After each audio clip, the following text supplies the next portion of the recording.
Okay, I'm going to help explain what Amendment 1 on Florida's November 2016 ballot is all about. All right now I am logged into HelpSolarPower.com. That's HelpSolarPower.com. I was just kind of looking at some posts, just a bunch of pictures that people have posted on Vote No on One. You can copy and paste these and put them on Facebook and send them out to all your friends. Well, anyhow, let's go ahead and there's a nice page here. Amendment 1 is a bait and switch amendment designed to confuse voters in Florida. I like this. It's got a nice short explanation, so I'm just going to go ahead and read it. Amendment 1 is a bait and switch amendment designed to confuse voters in Florida. Amendment 1 on Florida's 2016 ballot was paid for by Florida's big utility companies under the misleading name of Consumers for Smart Solar, also known as Yes on One for the Sun, to stop solar power in Florida. As you can see from the list of top donors below, the only ones who support this amendment are big monopoly utility companies. And it's got a nice little diagram here showing you exactly where all the money's coming from. As you can see, Duke Energy, FP&L, Tampa Electric, Koch Brothers, Exxon Mobil, and Gulf Power. So we look down here. This is information from Florida Department of State Division of Elections, Consumers for Smart Solar.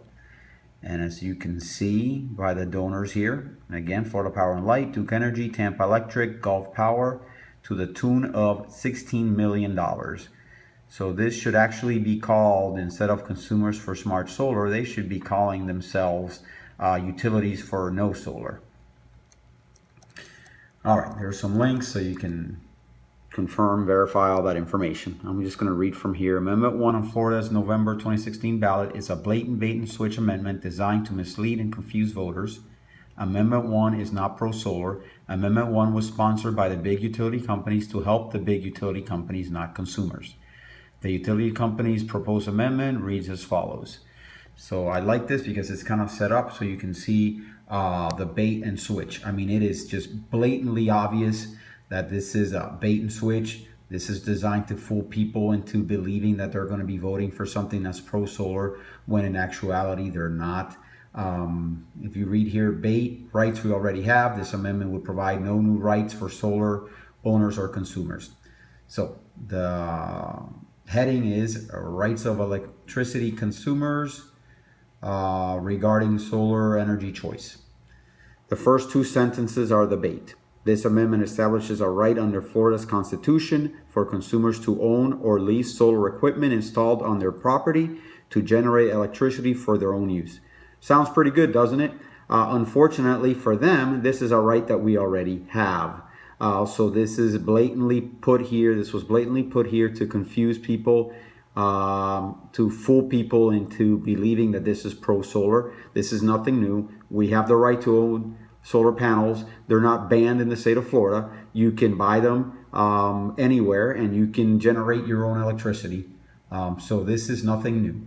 The second sentence, states and local governments shall retain their ability to protect consumers' rights and public health, safety, and welfare.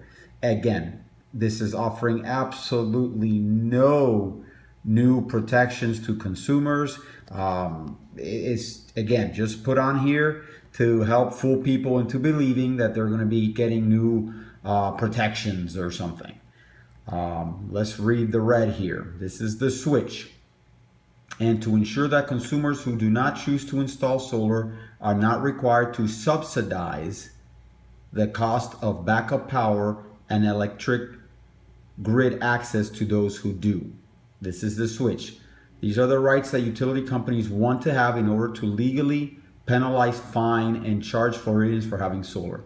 I'm going to read this last sentence one more time. And to ensure that consumers who do not choose to install solar are not required to subsidize the cost of backup power and electric grid access to those who do. So let me give you an example of what they're actually saying here. Let's say I drive my truck to work and I spend $200 a month in gas. And I decide I want to save some gas, and I buy a motorcycle or a Toyota Prius.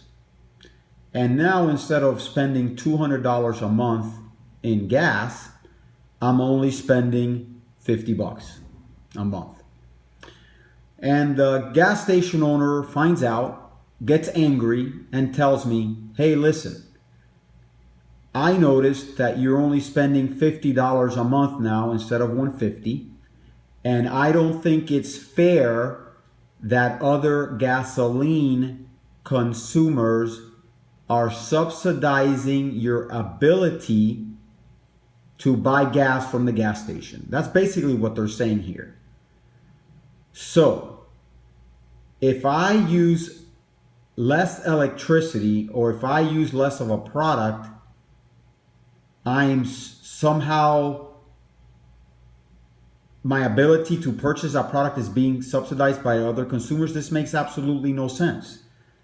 I mean, if you really think about this, if I decide that instead of going to the gym, I'm going to buy a home gym and work out at home, does that give the right of the owner of the gym to say that other gym members are subsidizing my ability to go to the gym because it's available to me? It makes no sense. Let me give you another example. Let's say I decide to install a satellite dish on my roof, and I'm no longer paying $200 for cable. I'm now paying $50 to get, more channels from satellite.